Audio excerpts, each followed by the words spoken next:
Welcome to another edition of VietnamPlus News. I'm Ngọc Duy bringing you the latest headlines from around the globe.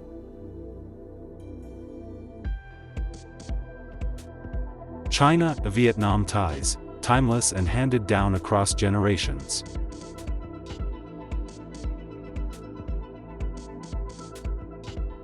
Vietnamese, Chinese military doctors offer free healthcare to border communities.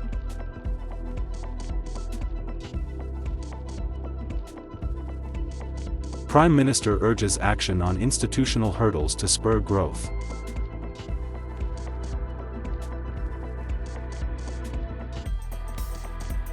Northern Vietnam sees strong FDI inflow in Q1 2025.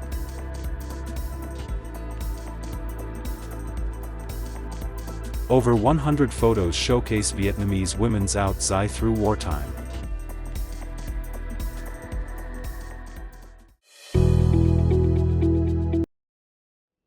Chinese President Xi Jinping's visit to Vietnam is more than a diplomatic engagement.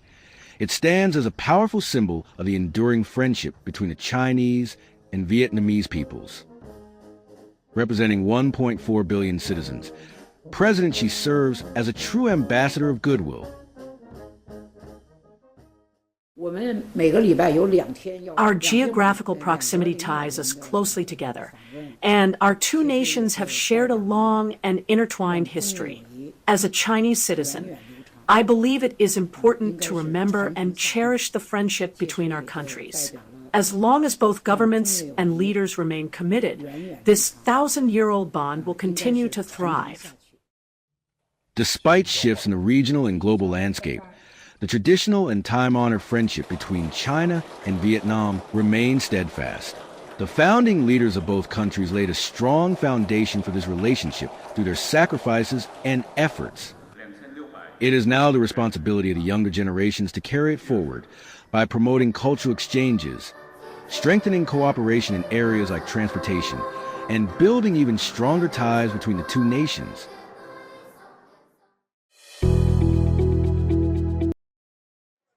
From April 12 to 13th, Vietnamese and Chinese military doctors provided free checkups, consultations, and medicine to 1,000 residents in Dong Dang Township, Lang Son Province.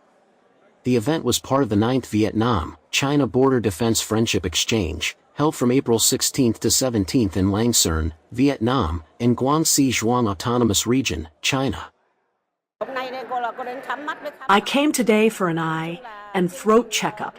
This program is truly meaningful, especially for seniors and people entitled to social benefits. The Vietnamese and Chinese doctors are very attentive.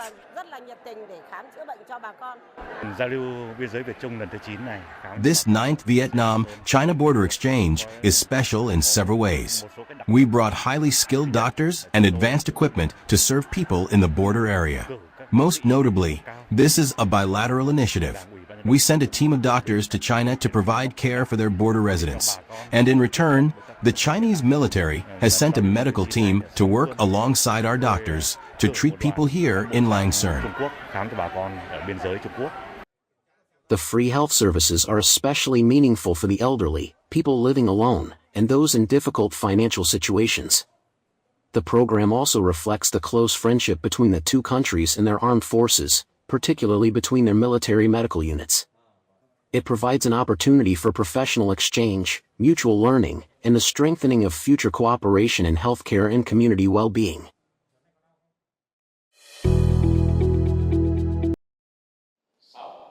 Prime Minister Pham Minh Chinh on April 13th called for the urgent institutionalization of the party's policies and the removal of all institutional obstacles and difficulties to serve national development, while chairing the monthly government meeting on lawmaking.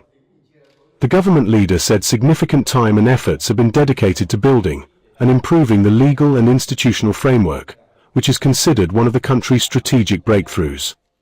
Since the beginning of the term, the government has held 35 thematic sessions on lawmaking. 3 of these sessions were held in 2025, reviewing and giving feedback on 18 draft laws, ordinances, and resolutions. At the meeting, government officials reviewed and commented on 4 draft laws and 2 draft resolutions from the National Assembly. One of the discussion topics was naturalization and restoration of nationality in the draft amendment to the current law on Vietnamese nationality to make Vietnamese naturalization more open and convenient. In the draft amendment to the Penal Code, discussions centered on capital punishment and its execution, monetary penalties for violations, and issues related to high-tech crimes and commercial fraud. Regarding the draft National Assembly resolution on the establishment of regional and international financial centers in Vietnam, officials commented on special, breakthrough policies to build and develop leading international financial centers that operate according to international standards. Concluding the meeting, the government leader praised the Ministry of Public Security, Ministry of Justice, Ministry of Finance, and Ministry of Construction for their proactive and diligent preparation and submission of the draft laws and resolutions, as well as government members for their constructive feedback during the discussions. He directed the ministries in charge of drafting bills and resolutions to take into consideration the comments and promptly finalize the legislative dossiers to submit to the National Assembly at its upcoming session next month.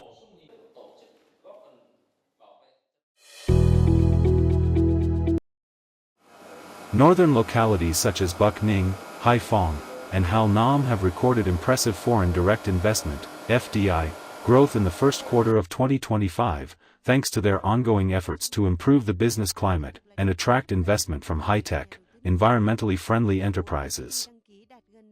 Bac Ninh continued to lead in FDI attraction, granting investment licenses and approval decisions to 18 domestic and foreign projects on the first working day of the year. The total registered capital reached $1.8 billion, of which $1.67 billion came from foreign investors, meeting the province's annual FDI target just in the first quarter. Bac Ninh remains committed to attracting high-value projects that require minimal land and labor use, offer high economic efficiency, and pose no threat to the environment, while also ensuring readiness in human resources and administrative support. In Hai Phong, FDI momentum remained strong following a record high of $4.9 billion in 2024, a 1.3-fold increase year-on-year, making the city the second most attractive FDI destination in Vietnam. The city has set an ambitious target of $4.5 billion in FDI for 2025. The city is actively promoting investment from countries with strengths in high-tech manufacturing, electronics, and semiconductors. Hal Nam also made a strong start toward its goal of attracting $1 billion in FDI this year, by securing half that amount in the first quarter.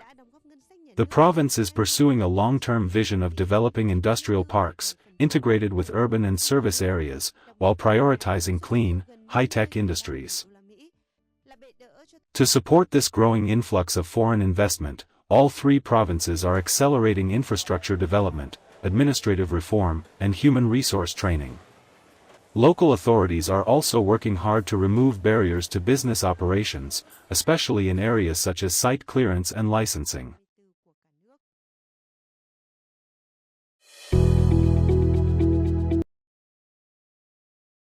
Over 100 photos showcase Vietnamese women's Al Zai through wartime. The exhibition of Vietnamese women's Al Zai through the flames of war opened on April 12 at the Hanoi Museum, featuring more than 100 rare documents, artifacts, and photos highlighting the Al Zai worn by heroic Vietnamese women, from the battlefield to international forums and conferences. The event offers a historical journey through the war years, with the Al Zai symbolizing the strength and resilience of Vietnamese women. The images show the Al Zai accompanying women in combat, on diplomatic missions, and in moments of national significance. The Al Zai has been preserved through generations. Every photo here is beautiful and meaningful, helping people better understand Vietnamese women and our traditional dress. Through the image of the Al Zai, we tell the story of Vietnamese women, from the wartime struggle to today's peace. Visitors can trace the evolution of the Al Zai and see how women contributed to the country's independence. Each item on display tells a vivid story of patriotism and courage. The exhibition offers a powerful experience, honoring the vital role of women in Vietnam's history and celebrating the Ao Dai as a lasting cultural symbol. Vietnamese women's Ao Dai Through the Flames of War runs through May 4 at the Hanoi Museum.